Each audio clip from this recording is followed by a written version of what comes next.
I need some makeup, anything?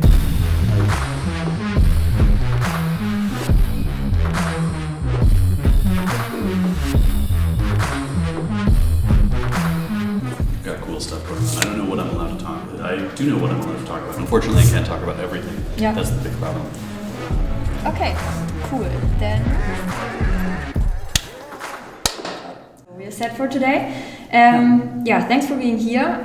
This whole interview was, or the idea that we have this interview is to use it also for promotional purposes, because we have that cool event on the 28th of April.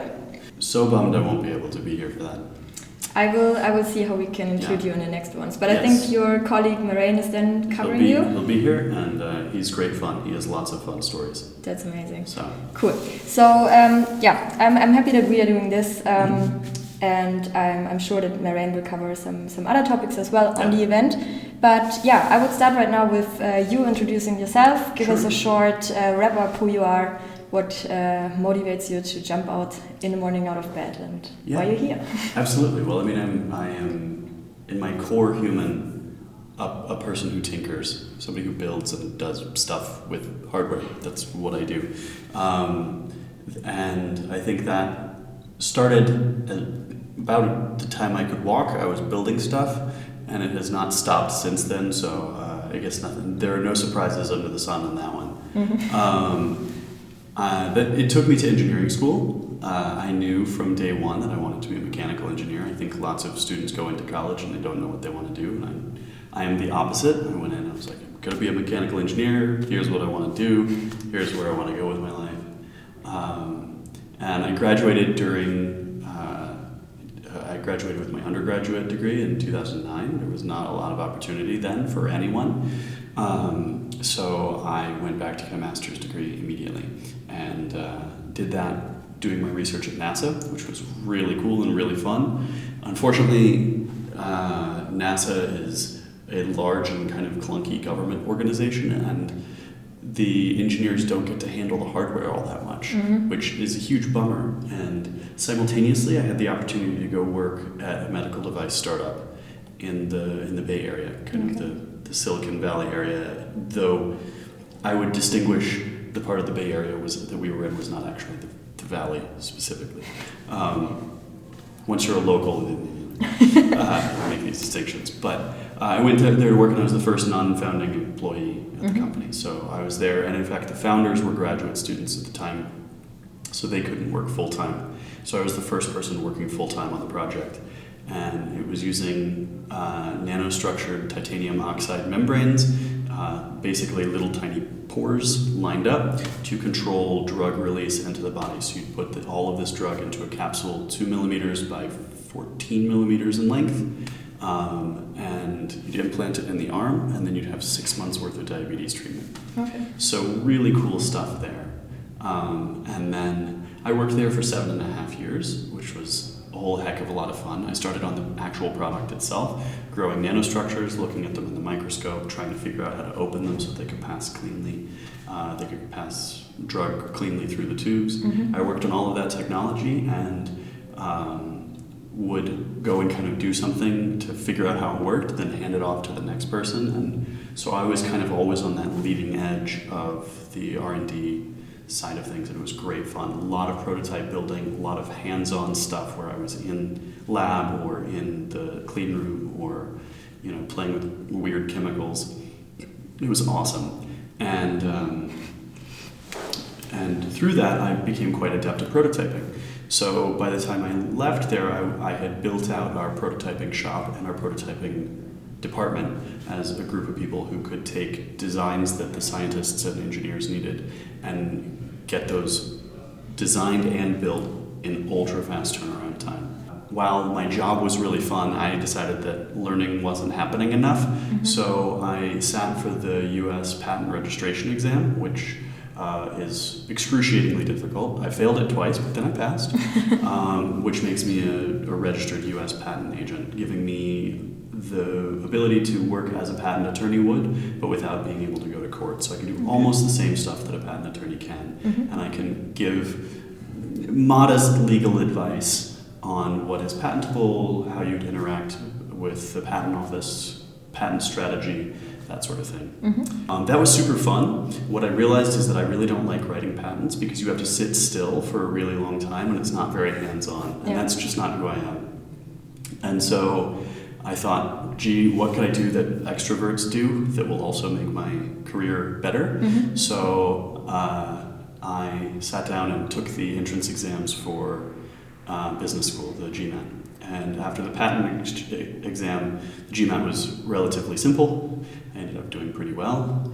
And I thought, well, maybe I should go to business school. It seems like a fun thing. So I packed up all my stuff, moved to Chicago, and went to the University of Chicago's Booth School of Business, which was awesome. I spent 2 years there studying entrepreneurship. And when many of my colleagues graduated, and me as well, when we graduated, they all went off to consulting jobs, and I said, I'll start a company. And that's what got me to Berlin. So I reached out to 2 of my friends that were already in Berlin. I had been to Berlin before, really liked it. It was like, that would be a cool place to live. I never studied abroad. I spent most of my life, I had lived entirely in the US. You know, I've traveled, of course, but I was like, man, I should get out and see the world a little bit. Yeah. So came here to co-found a company with my friend Alyssa. And she and I, after a few months, found MotionLab. We were building a product that was a bed, so a canopy bed structure with a structure over the top, and then I invented a track system inside of the legs that allowed us to move the bed to the top of the frame, and then we'd hidden a desk underneath it, so you could have a desk go from hidden to sitting to standing to all the way up out of the way, so you could take what would be the space of a normal bed and turn it into a multi-usable space. Yeah. So we did that for 11 months. We applied for grants, we obtained grants. That was really awesome. Unfortunately, she decided with Corona that she really wanted more stability in her life and wanted to go back into the industry. Yeah. So she said, this isn't really for me. I'm going to go get a real job doing something else. And I said, ooh, it's hard to have a company with no co-founder. Yeah. So decided to wrap up the company. We wound that down. So, but that got us to MotionLab. We came here to prototype it. Yeah, I remember that. And the frame sticking up out of the top of our space. We got it working. We had the bed kind of working, and when the company disbanded, I took all the motors out of it, took it home, and that is my bed. Oh, really? I sleep in that bed that's amazing. every single night.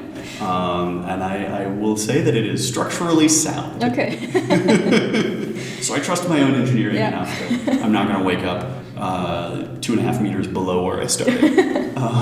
That's good to know. It's super interesting because I thought you've been living in Berlin for quite a time when we met here at MotionLab. So you came to Berlin to found that company. Yeah. Wow. Okay. Yeah, and we were only about the time we ended up at MotionLab. We were about 6 months into the company. Okay. And then we moved from a tiny little space in Hall 19 to a much larger space in Hall 20. And then when the company disbanded and I disassembled the bed, I moved into a tiny little space in Hall 20 and was there until I started with Voxdale. Officially in October is when I made the move. What is Voxdale? Now you mentioned it. Yeah, Voxdale is my current gig. It's great. Voxdale is an engineering services and product design firm. We do both of those things. It's an overlap. We take somebody's crazy, cool, fun idea and we turn it into a real product. All of that is hardware. We don't do that with software. Not asterisk. We kind of do that with software in as much as you sometimes need software to run on a device. So if you have a device that has electronics on it, sometimes you have embedded systems. Those embedded systems need code. We write firmware, but not really software. So we do everything from firmware to physical design, pretty much the full spectrum in between. So if somebody comes with a connected device, they say, hey, this thing needs to be able to hook up to the internet, but it's like a physical thing. I don't know, a coffee maker or who knows, product. Medical devices sometimes need to do these things. They don't often connect to the internet, but they might connect to other devices in the chain for privacy reasons. Yeah. We work with products like that.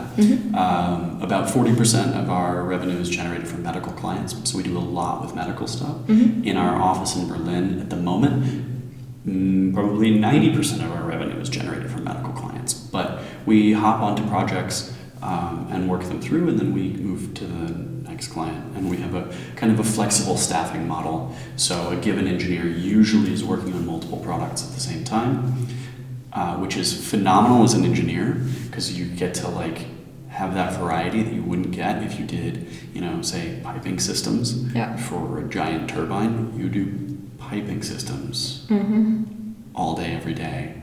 And to me, that would really that would just destroy me. Yeah. So instead, we staff our engineers to multiple projects simultaneously. You just mentioned your office in Berlin, so there's another office as well? Yes. So the whole company is about 30, 35 people, the majority of whom are in Belgium. Okay. There is one guy in our brand new Dutch office in Eindhoven, and then there are 4 of us in Berlin. Okay. So everyone else is in Belgium, between Waregem, Ghent, and Antwerp. Yeah, I think it's pretty obvious that you're all very hands-on. I mean, it's hardware, and you mentioned it several times that you're focused on hardware, obviously. I 100%. think otherwise we wouldn't sit here and talk about it. Yeah. But yesterday during the event, we heard the sentence several times, and I think we all know it, hardware is hard. Yes. You do it, still, or despite everything and everyone. Why? Well, I think that's how my brain works. I'm just wired that way. Okay. I'm a hardware person from the time I was a little kid. But I think there's also a real great satisfaction in doing that because you see the things you're working on, and it's a multi-sensory experience. If I write code, which I do poorly and slowly, but I can write code, that is almost exclusively a visual feedback. If I'm building hardware, there are times when I can't even, the thing is too small to look at. Okay. So I'm like feeling and like, oh, it catches here, pull it out. Like, oh, there it is, like fix this thing. Or listening to the product, like it squeaks in a weird way. I'm gonna listen to it. Okay. I love that. And I find it really gratifying then when you have something that does have a really clean movement, whether that's a visually clean movement or a tactile movement, something that, or acoustic, like it frustrates me when a car goes by and the fan belt isn't aligned properly because I can hear it. Oh, really? And it bothers me. Okay. And like when a car, you can hear it, and then it accelerates and the squeak gets faster. That's usually a fan belt. And I listen to that and I'm just like, oh, fix it. Wow, okay. Because I just that's kind of how I'm wired. And I've played with cars a whole bunch growing up. I guess as a teenager. Yeah. Playing with cars as a kid isn't fun because you can't drive. But yeah, I got into engineering kind of from the car side of things. Okay. So that's one where getting dirty and getting greasy and like being under the car. Like last time I was back in the US, Dad and I spent 3 days basically underneath the car fixing stuff. It was awesome. That could be a story that Taylor tells as well. Like she's also really much into her dad and they are fixing all of their family's cars and they're really into it. Cool. You talk about hardware always like very enthusiastic and you're super happy when you talk about it. Was there ever a situation or a moment where you regret it and where you're like, okay, this really annoys me and I'm super tired of it? Not really, though. Well, there are times in certain projects where I'm done with the project. I think, like everyone, if you work on the same project for a really long time and you solve the interesting stuff and you get down to the finer detail, I feel like that I get mistaken for a perfectionist way more often than I actually am a perfectionist. I love to solve the interesting, like large-scale architectural problems. This is why prototyping and I get along so well. And I draw that distinction because I'm very good at the fast, like outside the box sort of thinking, and I work well when paired with people who are going to say, all right, how do we make this so that when we make 100 million of these parts, they will be perfect. Yeah. That's not the way that I work, but that is why you have a team. And this is also why, as a freelancer, I struggled because I got to that stage in a project. I was like, I have to power through and do this by myself, and it sucks. Yeah. Whereas when I work in Voxdale, I start out in the kind of like whiteboard dreaming phase, which is where I live happily.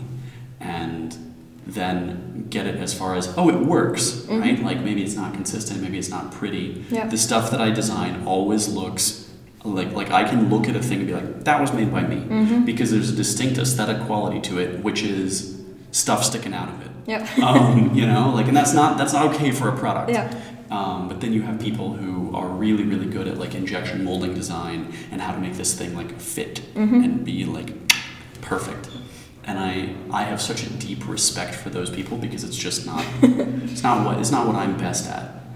Can I sit down and do it? Yes. I can park my butt in the chair and I can make it happen. And I hate every minute of it, but I can do it. So that maybe is the part of hardware I don't really like. Okay. That in terms of deviating from hardware forever, no. Okay. No. Even if I got a job as a programmer, yeah, I'd still be doing hardware every weekend. Okay. Yeah. Okay. Then I think we have a clear answer to that. Yeah. Now you told us that you started your own company when you moved to Berlin. So the product development you kind of did in-house or yourself. Yeah. And now you're working for my second company. I skipped over a company in the middle there because while I was in business school, I founded a company also. Hardware. It was a hardware company. So we had a robot that used facial detection to fire a shot of liquor into your mouth. Yeah, okay. Yeah. So, which was ludicrous and fun. And we went from, this is a dumb idea that friends had while sitting around the table, to having a functioning prototype of that in about 2 months. We were all full-time employed, but then every weekend we'd like hack stuff together. I'd just gotten out of a long relationship and I was like, I want nothing to do with humans. All I want to do is build stuff in my garage. Okay. And so, in 2 months we put together a briefcase that you could open up at parties and then it would start firing liquor at people. That's impressive. You had to have a laptop hooked up to it and had to run some code and stuff. But a remarkably simple setup. Does this machine still exist? It does. It's in San Francisco. Oh, okay. What I realized is that taking a briefcase filled with homemade electronics and pressure vessels on an airplane is maybe not a great choice. Okay. So it lives in San Francisco very happily. It's still functional, and we expanded its function over time. To include if you put in your phone number, it will text you a link after you get shot with all of the pictures and videos that it took while you were getting shot, because it knows exactly when it fires and it knows exactly when the shot's going to arrive. We need that here. So it takes ridiculous photos. And man, I took this thing through business school and I have incriminating photos of 600 important people. Okay, cool. Yeah, don't worry, it'll never get out. It's on an encrypted drive on a laptop that never gets plugged in anymore. So that was one thing. And in both cases, the question you were asking is, did we develop that technology in-house? The answer is we did.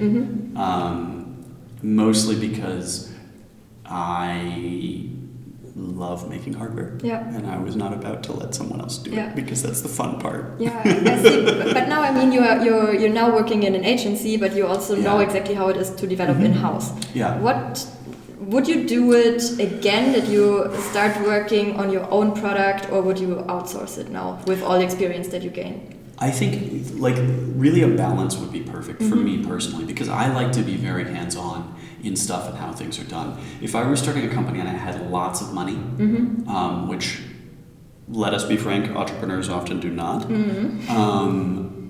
I would probably do the first 20% myself, the kind of the prototyping bits, because I love that part, and then I would hand it over to a design agency. Okay. And why? Like, what are the advantages to hand it over at this point? Well, for example, let's take the wrinkle product, the bed that moved around. That product is complicated, right? There are relatively high power mechanical parts, right, where you have to be moving something the weight of a bed up and down, and you have to be able to do it in a time frame that's reasonable, right? Like, you can't take 10 minutes to move the bed around, because then if you forgot your watch on your bed and you're late for work, you don't have to want to wait, 10 minutes for the bed to come back down so you can grab it. Yeah. That's not functional. It has to be done in about, we realized it needed to be done in about 20 seconds, which seems really fast, but if you sit there and count out 20 seconds, that is an eternity. Yep. 20 seconds is forever. So you need some pretty powerful mechanical things to do that. In order to run all of that stuff, you need some pretty powerful power electronics, right? This thing has to plug into the wall. You can't just use a USB drive to power this whole thing. You need a relatively fat cable to run all this power. That means you have to have all the hardware to do that. Then you have to have software that's going to be consistent and reliable, and it's going to run this thing forever without breaking. I can do each one of those steps to the 20% line, right? Like I can get the actuators, I can build the thing, I can make it not look great, but like it's my style. It's like, yeah, stuff sticking out the sides. That is exactly what it looked like. Okay. And that's the point at which it's really nice to be able to turn it over, because each of those things is a specialty, right? Getting the firmware to run on something that's going to be reliable, getting that into hardware that is reliable so you're not overheating a processor chip, something like that. It has to fit into a place. That probably certainly needs to be on a custom circuit board. Yeah. So you need a circuit board designer. I don't know how to do circuit board design at all. When I do that, I hand solder wires from one place to the other. That doesn't work for a product you're making a bunch of. You need power controllers for motors and that sort of thing. And then you need the motors themselves. Somebody has to source those, deal with supply chain. That's sort of like get suppliers in order. And that's before you get to the wooden components and the giant metal components. How do you build a steel structure over this thing? How do you get your wood pieces to fit? And how do you make it all look approachable, comfortable as a piece of furniture? Aesthetically pleasing. How do you, like, there's so many elements to the design of it that matters so much, because you could put together a technically perfect bed that achieves this problem. The desk could be well laid out, all of that sort of stuff. And if it doesn't look good, no one wants it in their home. And so that is a critical part, and that's what Alyssa worked on. She's a furniture designer and interior architect, so she was thinking about this product in that context, and that is absolutely necessary and 100% something I cannot do. Okay. Right? And so I think there's a point at which, because every single one of those things I just mentioned is its own specialty, to become a product, you need specialists in each of those things. You need a pretty big team. Yeah, I see. And for a startup to be able to pull all of those specialists in-house is massively expensive. Like, that's where the economic balance comes out also, because you don't need those people to be full-time. A designer is going to design the thing and it's going to look beautiful, and then they're done. Yeah. So to have that person on staff doesn't make sense in a startup. Same thing with your PCB designer. Yeah. They do it once. Yeah. So you would say it's then cheaper to actually outsource it to an agency, because you don't need to hire them full-time. Unless you have someone who is both a generalist and likes to go through the entire spectrum of product life on each of those specialties.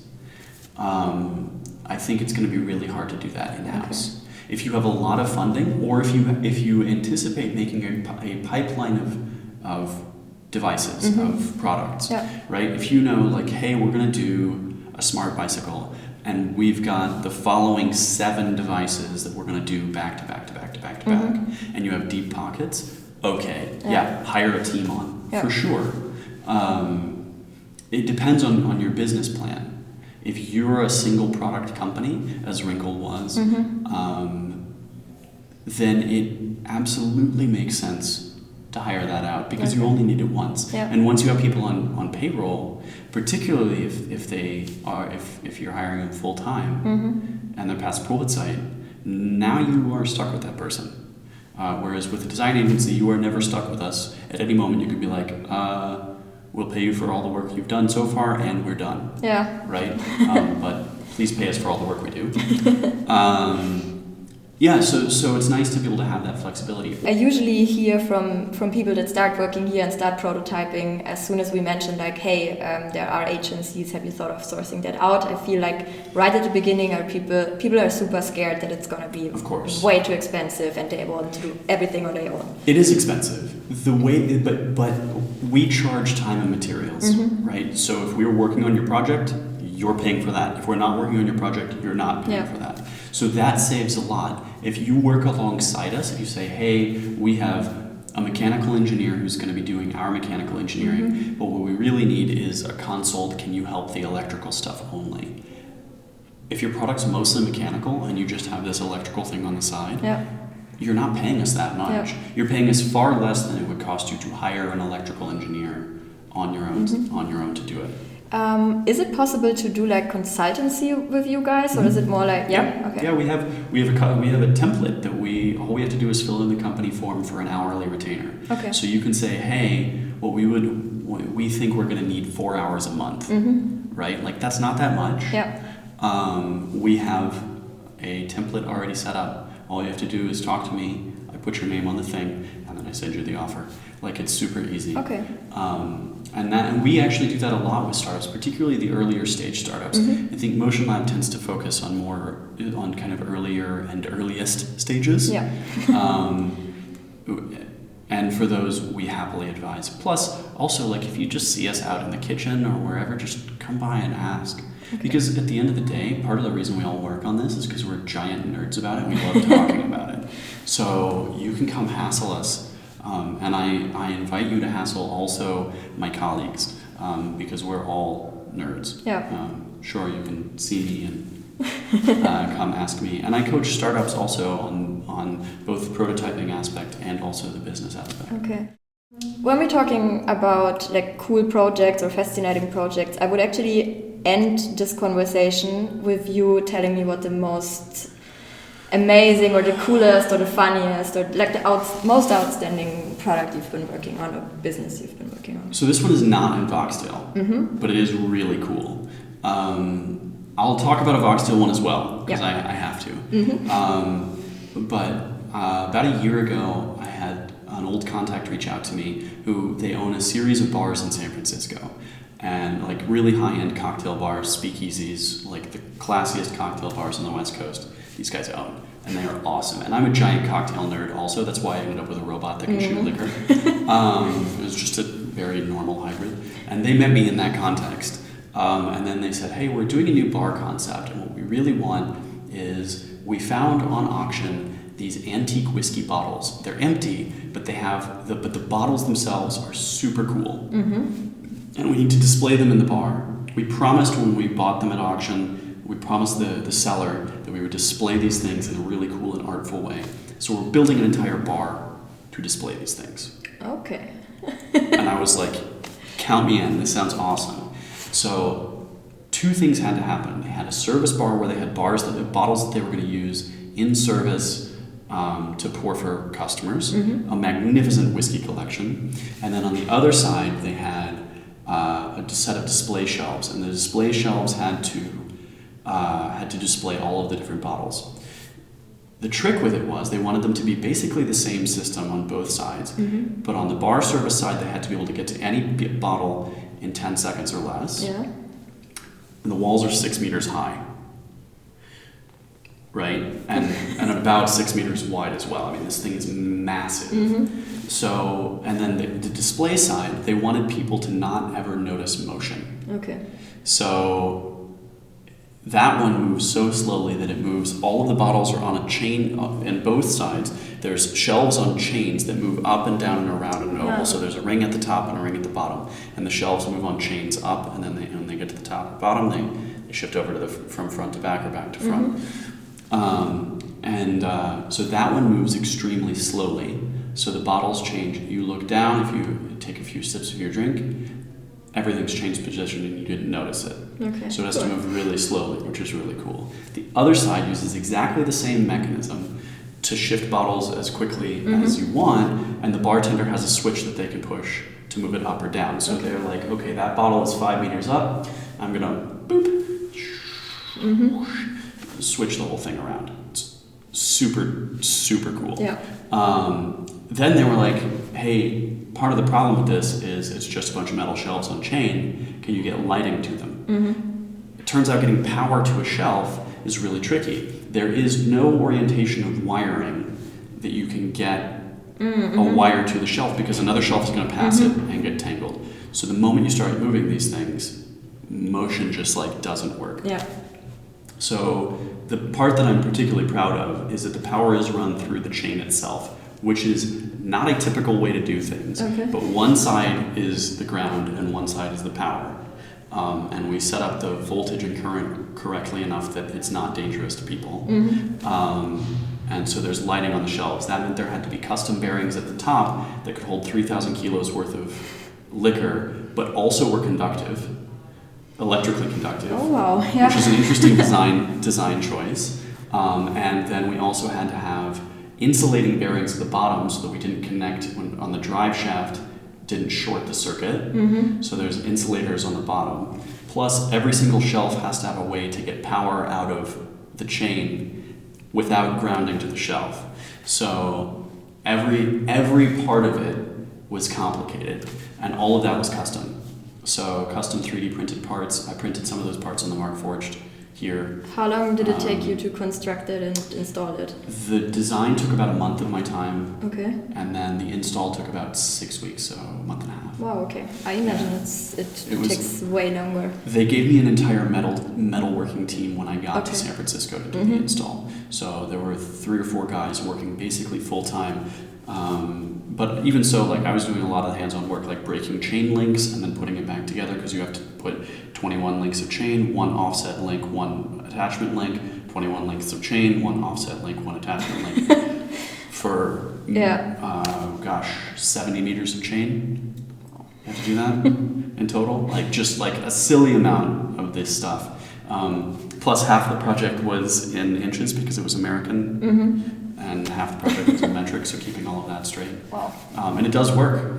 Just a few weeks ago, I got videos of it working. Yeah, that was my question. Do you have pictures, videos that we can share? Like, I'm sure everyone wants to see it at this point. It's cool. Super cool. It's super cool and beautiful. Then they took basically 6 months with the carpenter and the painter and the lighting design guys, and all of those guys came in. So there were a lot of specialists that came in after I was on the project that really did the beautification of it. That sounds so cool, really. Looks awesome. They did a spectacular job. Yeah. So I got to do the engineering part, but they did the part that makes it look really, really nice. Yeah, but that part wouldn't be possible without everything before that. So. And there's a bit of a magical element. They hid a lot of the mechanism away, which part of me is like, no, that's the work you did. But also, it looks magnificent. Okay. And when you go in there, it just feels magical.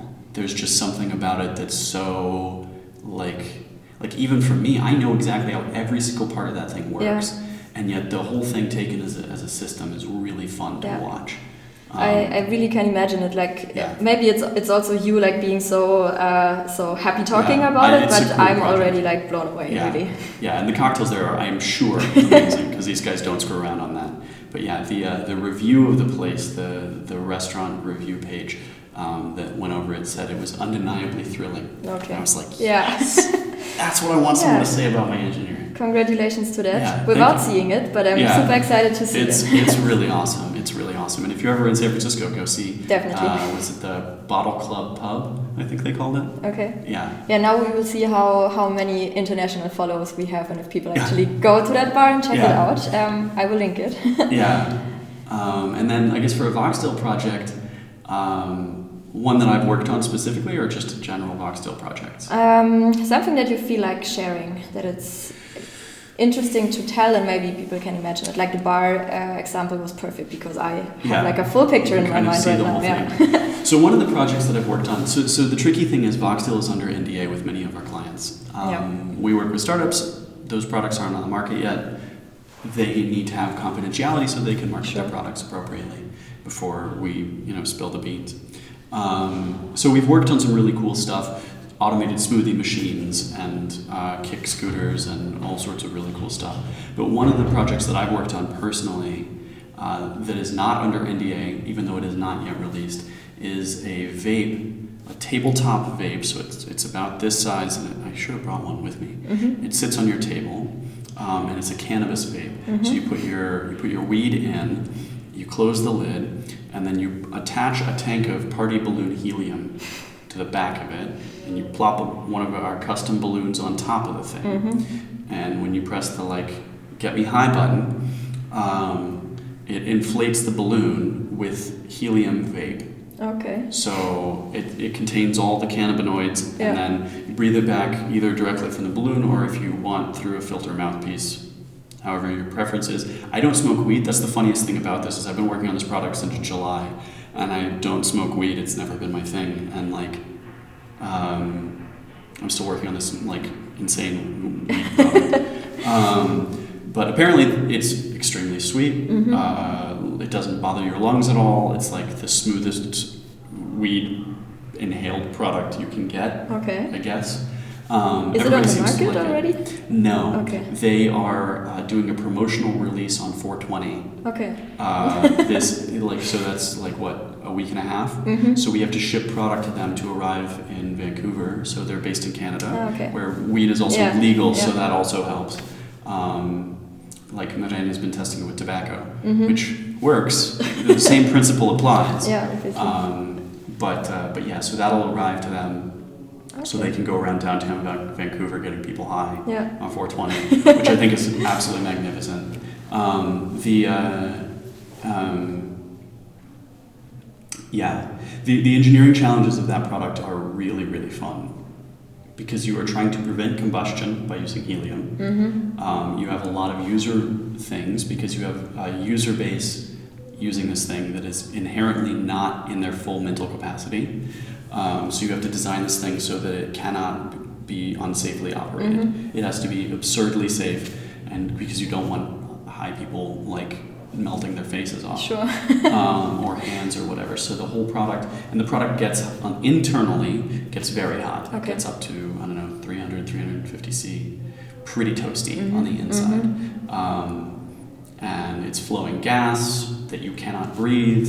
I mean, not that helium is particularly dangerous as long as you're upright. If you breathe in helium, when you exhale, it goes out. So it's, in terms of inert gases, pretty safe. But you have a lot of these sorts of things. Plus, you have to be able to use there's a touch screen on it. You have to be able to use that part while you're high. So not only do you have to be able to figure out what's going on. So there's a lot of interesting product design elements to this as well. And the engineering is really interesting because you have a small aluminum heating chamber that you have to get really hot, and then you have to get it cool again. So there's cooling issues. You have to seal it consistently.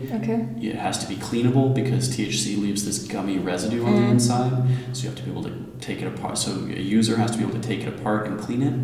You have to be able to get the chamber hot while not melting your balloon or your supply line. You have to be able to flow a precise amount of helium in, because if you flow too quickly, you pop your balloon. If you don't flow enough, the vapor stays in the chamber and doesn't ever end up in the balloon. So, the engineering challenges, plus all of this has to happen in an automated way. So you have an automation issue with, again, circuit boards, and there's firmware, and it is a fascinating engineering challenge to get this whole thing working. I mean, there's a ton of engineering that goes into this, which makes it really fun from an engineering standpoint. And hopefully the product usage will be really awesome too. So. No, it sounds super interesting. When you started to talk about it, I felt like it's more just a funny gadget, but then there's so much thoughts obviously behind it, and it makes it really interesting. I feel like most of our projects end up like that. You look at a project and you start to go, oh, that's pretty straightforward. And I think when you get into designing it, you realize, God, this is really complicated. I mean, and that's true of most everything that we interact with on a daily basis has been engineered in some capacity. And when you think about the stuff that just seems so simple, the trash cans in Berlin, the orange ones that are attached to the street posts. those are incredibly thoughtfully designed. They open to the bottom so you can push a trash can underneath them and open them, instead of somebody having to lift trash out of them. They have an opening that's been designed so you can put most stuff in there, but it's not open to the rain. That's why it doesn't collect water, right? Like there's a separate place for cigarette butts.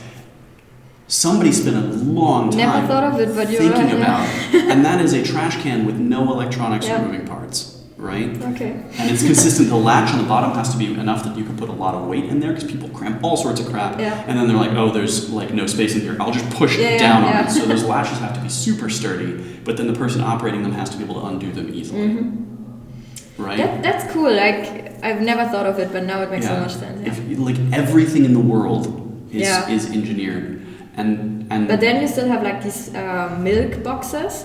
And if you open them, you still, like, there's milk everywhere. And that's something that really much annoys me. I'm like, we can do so many cool things in this world, but... we haven't figured this one out. Yeah, what the fuck? Well, on the other hand, milk boxes stack neatly next to each other in a larger carton that they can palletize and ship. The package weight is relatively low compared to the product weight. It's cheap material. It doesn't evaporate. You know, like if you shipped this in a wooden barrel, it would eventually evaporate. Okay, like you make it sound... There's enough... Packaging design is a tricky field. Yeah. It's interesting, when I was working in the medical device space, we were trying to think how to package our product. And we had to make sure that we had the right amount of moisture inside of the product at all time. It turns out that's extremely difficult to do, but some people have figured it out. Potato chips. The packaging for potato chips is space-age technology if there ever was any. When you open a bag of potato chips and they have just the right amount of moisture, they're not soggy, but they're not dry. But they've been on the shelf for what, a year? Good point, yeah. It's like the amount of thinking. And if you take apart a potato chip bag, if you slice it and look at the inside, there's several layers in there. An aluminum layer, a plastic layer, probably another plastic layer on the outside. They have to get marketing stuff onto the outside. Somebody has to be able to put, you know, how many of these do they make an hour? 80,000 potato chip bags an hour coming off of a machine somewhere? Probably. So at light speed. Some of these manufacturing machines, they have to think about the speed of sound, like breaking the Mach barrier as they're manufacturing how many cola bottles come off the line. I mean, it's like just like your brain can't comprehend how fast these things move, right? So then, like, is that engineered? Yeah, it's frustrating to open. That's fair, and that's a super legitimate complaint, right? Yeah. Like, it's a massive pain in the ass to open those things. I don't like it either, right? And you like, whenever I open something and it gets all over me, no matter what the packaging is. Yeah, but you already convinced me to be not that hard on them anymore. Yeah. Yeah, but I mean, also, like, what are they optimizing for, right? Could they make a better one? Yes, certainly. Yeah. Would it be expensive? Yeah. Would you have to pay for it? Yeah. Yeah.